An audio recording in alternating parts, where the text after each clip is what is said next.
जय हिंद एवरीवन। आज मैं आप सबके साथ एक स्टोरी शेयर करने वाला हूँ, लेकिन ये जो स्टोरी है आपका दिल छू जाएगा। लेकिन आप लोगों में से ऐसे बहुत सारे लोग होंगे जो मैं जो थंबनेल है ना वो देख के ऑलरेडी पहचान लिया कि स्टोरी कौन सा है ना। और आप लोगों में से बहुत सारे ऐसे लोग होंगे जो अभी तक नहीं पता कि मैं स्टोरी कौन सा बताने वाला हूँ। आजकल मतलब यूट्यूब में बोली या फिर फेसबुक में बहुत सारे ऐसे स्टोरी होता है जो मतलब हम फ्री टाइम में देखते हैं, और कुछ मोटिवेशनल होता है, कुछ मतलब अलग अलग तरीके की होता है, और बहुत ऐसे मोटिवेशनल स्टोरी होता है जो मतलब आंखों में आंसू आ जाता है ना, जो मतलब हमारे दिल को छू जाता है। आज का स्टोरी भी कुछ ऐसा ही है कि हमारे दिल को छू जाएगा वो स्टोरी, और स्टोरी से मतलब मोरल ऑफ द स्टोरी, हम उस स्टोरी से क्या सीख पाते हैं वो मैं आप सबको इस स्टोरी के आखिरी पल में बताऊंगा। आज मैं जो स्टोरी सुनाने वाला हूँ वो एक 9 साल का छोटा सा लड़के का है।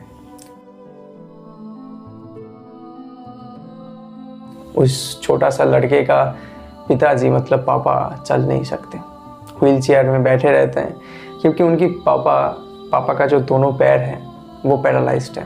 पैरालाइज्ड का मतलब आप जानते हो, जिनका दोनों पैरों में जान ही नहीं है। अभी ये जो छोटा सा लड़का है ये कभी नहीं चाहता कि उसकी पिताजी मतलब उसका पापा ये दुनिया ना देख पाए, क्योंकि जो चल नहीं सकता वो दुनिया कैसे देखेगा, है ना। घर में बैठा रहना पड़ता है तो उसका पापा भी बोर होता है। तो ये 9 साल का छोटा सा लड़का हर दिन सुबह जाग के उसके पापा को घुमाने के लिए ले जाता है, ऐसे व्हील चेयर पकड़ के ऐसे घुमाने के लिए ले जाता है। लेकिन जब घूमने के बाद घर आता है उसके बाद वहाँ से उसको स्कूल जाना पड़ता है। लेकिन स्कूल में एक टीचर है जो बहुत स्ट्रिक्ट है, लेकिन कुछ ऐसे काम करता है जो मतलब एक गुरु होने के नाते नहीं करना चाहिए। वो लड़का जो डेली रोज़ का रोज़ जो उसके पापा को घर लाने के बाद स्कूल जाता है, वो उसको डेली का डेली लेट हो जाता है। वो स्कूल में जब जाता है तो वो जो टीचर है उसको कभी नहीं पूछता कि वो किस लिए लेट आया है। उसको डेली एक हाथ में ऐसे छड़ी होता है, स्केल होता है, उससे एक चपाट के देता है। वो रोने लगता है लेकिन कुछ नहीं बोलता। वो उसकी सीट में चला जाता है और ऐसे सिर झुका के बैठा रहता है। पढ़ाई तो करता है लेकिन हर दिन लेट आता है। उसकी टीचर कभी नहीं उसको पूछा कि वो किस लिए लेट आता है। मैं इस स्टोरी के अंत में गुरु को लेकर कुछ बात कहूँगा। आप लोगों में से बहुत ऐसे लोग होंगे जो एज ए गुरु हैं, कहीं ना कहीं पर आप लोग भी गुरु के रोल निभाते हो। ऐसा चलता गया, ऐसे 7 दिन 8 दिन चलता गया। अभी उसका नया स्कूल खुला था, ये टीचर भी नया है, वो कुछ नहीं बोल सकता, 9 साल का छोटा सा बच्चा है। लेकिन एक दिन वो जो टीचर है वो स्कूल आ रहा था। वो दूर से देखा कोई एक छोटा सा बच्चा एक व्हील चेयर ऐसे पकड़ के ऐसे मतलब धक्का देते हुए ले आ रहा है एक इंसान को। वो रुक गया, वो टीचर रुक गया और दूर से देखता रहा कि वो है कौन, क्योंकि उसको लग रहा है कि वो बच्चे को वो पहचानता है। अभी बहुत दूर खड़ा है, वो देखा कि वही बच्चा है जिसको वो रोज़ मारता है। वो कुछ देर खड़ा रहा और अंदर ही अंदर बहुत उसको दुख हुआ कि मैं उसको एक बार पूछा भी नहीं कि वो किस लिए रोज़ का रोज़ लेट आता है। तो उस टीचर का वहीं पर आंखों में आंसू आ गया। वो कुछ देर खड़ा रहा, तब तक वो लड़का उसके पिताजी को लेकर उसके घर में चला गया। अभी बहुत सोचा उसका टीचर, वहीं पर रास्ते में खड़ा होकर, अभी साइकिल से जा रहा था, साइकिल से उतर गया और ऐसे सिर झुका के खड़ा है कि मैं ये क्या कर दिया।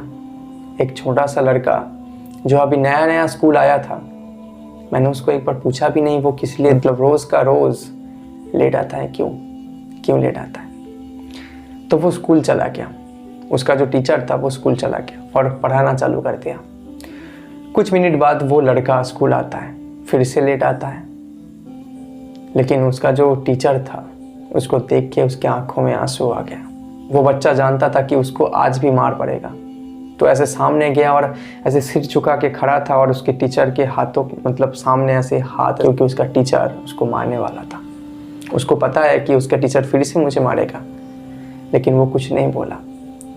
उसकी टीचर ऐसे मतलब बैठे उसके सामने, ऐसे बैठा और उनके हाथों में वो स्केल दिया, जो स्केल से वो मारता था ना, उस बच्चे के हाथ में वो स्केल दिया और रोने लगा। उसके बाद वो हाथों को लिया ऐसे, उसके बाद जो बच्चे के जिस हाथ में वो मारता था उस हाथ को लिया और ऐसे चूम लिया हाथ को और गले से लगा लिया। उसका बहुत बड़ा भूल हो गया था। मैं आप सबको बताऊं कि गुरु क्या होता है। एक गुरु वो होता है, गुरु का जो डेफिनेशन होता है, गुरु वो होता है कि जिसके हाथों में दंड हो। मतलब आप दंड दो, आपके हाथ में दंड ज़रूर है, लेकिन अपने दिल में क्षमा होना चाहिए। उसके मतलब बहुत दुख हुआ कि मैंने पूछा भी नहीं उसको एक बार। मैं उसको मारता गया, रोज़ मारता था, एक बार भी नहीं पूछा कि वो किस लिए लेट आ रहा है। वो कभी कभी हमारी ज़िंदगी में ऐसा होता है कि जो दिखता है वो होता नहीं, और जो होता है वो हमें दिखता नहीं। किसी भी चीज़ को जज करने से पहले उसके पीछे का कहानी जानना बहुत ज़रूरी है। आप लोगों में से बहुत सारे ऐसे इंसान होंगे जिनकी ज़िंदगी में कुछ ना कुछ ऐसे हुआ होगा कि आप लोगों में से मतलब गलती हुआ है, आपने सोचा ही नहीं कि कुछ ऐसा भी हो सकता था, लेकिन आपने गलती कर दिया। कभी कभी दिखना चाहिए, क्योंकि जो दिखता है वो होता ही नहीं, और कभी कभी जो हो जाता है वो हम लोगों को दिखता ही नहीं। तो किसी भी डिसीज़न लेने से पहले उसका पीछे का कहानी जान लेना बहुत ज़रूरी है। इस कहानी से मतलब वो बच्चा जो मतलब अभी 9 साल का है, उसकी पापा की ज़िंदगी के लिए वो रोज़ सुबह लेट जाता है, लेकिन उसका टीचर को पता ही नहीं चलता कि वो किस लिए लेट आता है, और वो मारता गया, रोज़ का रोज़ मारता गया। अब एक बार सोचो कि उस टीचर को कितना मतलब दुख हुआ कि मैं उस नन्हे से छोटे से बच्चे को मारता रहा। एक बार भी दया नहीं आया अंदर से।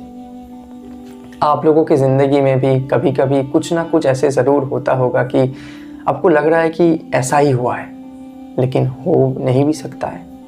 सबसे पहले खुद से ये कन्फर्म हो जाओ कि वो हुआ ही है। अगर नहीं हुआ तो उसके पीछे की कहानी समझो, फिर आगे बढ़ो। क्योंकि एक बार अगर आपने डिसीज़न ले लिया, कोई भी काम कर लिया, अगर किसी को दुख हुआ, जो दरार उसके दिल में आपके लिए बनेगा वो कभी जुड़ेगा नहीं। तो कभी भी कुछ करने से पहले सोच लेना कि सही कर रहा हूँ या फिर गलत। सीख वही है जो दूसरे हमें सिखाते हैं, है ना। तो आप लोग मुझे सजेस्ट करना कि इसके बाद क्या वीडियो बनाना चाहिए।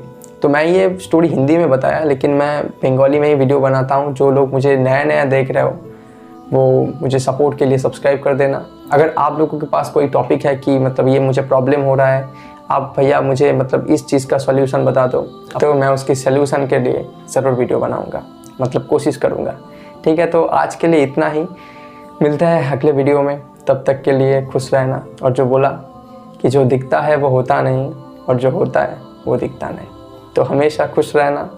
और जो काम करोगे ना, कॉन्फिडेंस के साथ करना, और पीछे का कहानी ज़रूर जान लेना, क्योंकि कहानी बहुत कुछ बता देता है ना। तो खुश रहना, ठीक है। मिलते हैं अगले वीडियो में। जय हिंद।